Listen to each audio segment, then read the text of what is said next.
Pimps of War. The Neocons push for a new war with Iran. As the drums of war begin to beat once more, the same familiar faces that orchestrated 2 decades of chaos in the Middle East have re-emerged.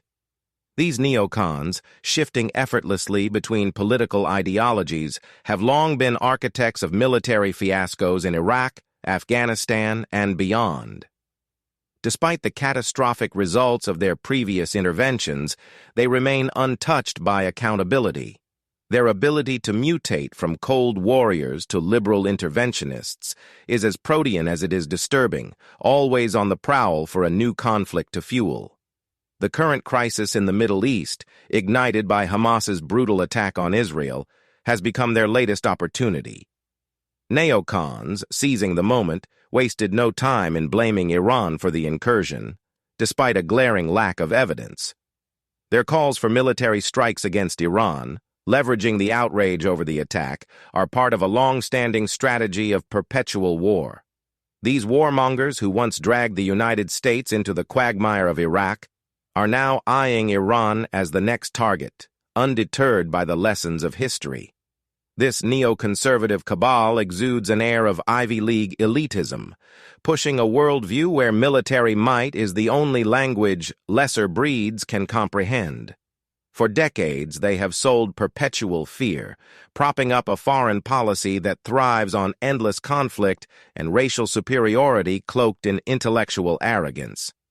Their push for war in Iran is not about defending Israel or deterring terrorism. It's about advancing a geopolitical agenda that views violence as the ultimate tool for control. The Hamas attack and the Neocon narrative.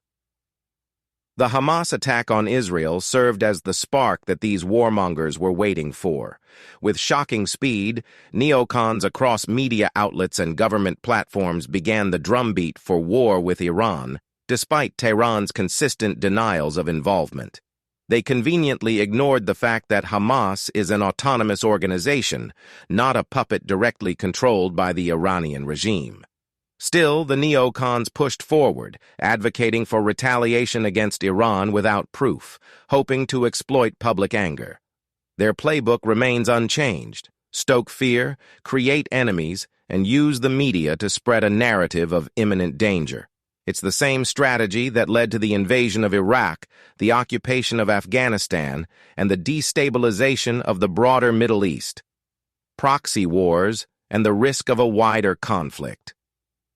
While neither the U.S. nor Iran is likely eager for a full-scale war, both countries are entangled in a complex web of proxy battles that make such a conflict almost inevitable. Iran, through its support of militant groups across the region, and the U.S., with its forward-deployed troops and military interventions, are both walking on a hair trigger. This delicate balance is further strained by U.S. strikes on Iranian-backed militias in Iraq and Syria. Retaliatory actions that Tehran may not be able to control. The Biden administration, much like previous ones, finds itself caught in this cycle. Secretary of State Antony Blinken recently acknowledged the gravity of the situation, stating that the Middle East is now more dangerous than it has been since 1973. Despite this recognition, the U.S. continues to escalate the situation with military actions in response to proxy attacks, increasing the likelihood of an unintentional slide into war. The war party's new target, Iran and Russia. In their quest for power, the neocons are not satisfied with just one target. As they clamor for action against Iran, they also continue to push for increased military support for Ukraine against Russia. Some are advocating for a massive aid package that combines assistance for both Israel and Ukraine, manipulating public outrage over the Hamas attacks to serve their broader geopolitical goals. These same figures who led the U.S. to disaster in Iraq and Afghanistan are now eager for a broader conflict, one that could encompass not just Iran but also Russia. The neocon strategy of entangling the U.S. in multiple wars, stretching its military and economic resources, is as dangerous as it is reckless. They have learned nothing from the past, driven by an insatiable desire for global dominance at the expense of American lives and stability. A slippery slope to war.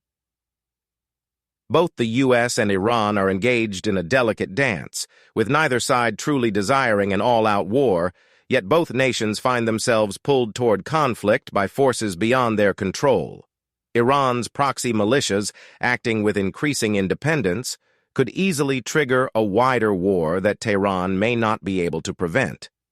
The U.S., with its troops stationed in volatile regions, is similarly at risk of being drawn into a conflict it doesn't fully understand or want. As events spiral toward disaster, the parallels to ancient conflicts like the Peloponnesian War, where nations hurtled toward their doom despite neither truly wanting it, become strikingly clear.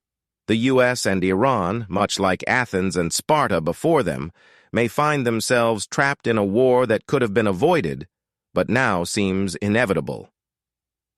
Conclusion: a neocon dream, a global nightmare. The neocons, once discredited, are back, pushing the U.S. toward another Middle Eastern war. Their ambition knows no bounds as they seek to extend America's military reach to Iran and beyond. Their disdain for diplomacy and reliance on force has left the Middle East in ruins, and yet they remain undeterred.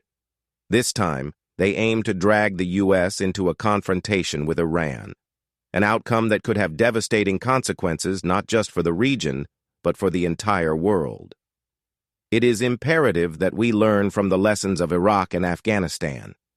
The U.S. cannot afford another misguided war driven by the same warmongers who have already caused so much death and destruction. It is time to reject the neocon agenda of perpetual war and seek genuine peace and stability in the Middle East before it's too late.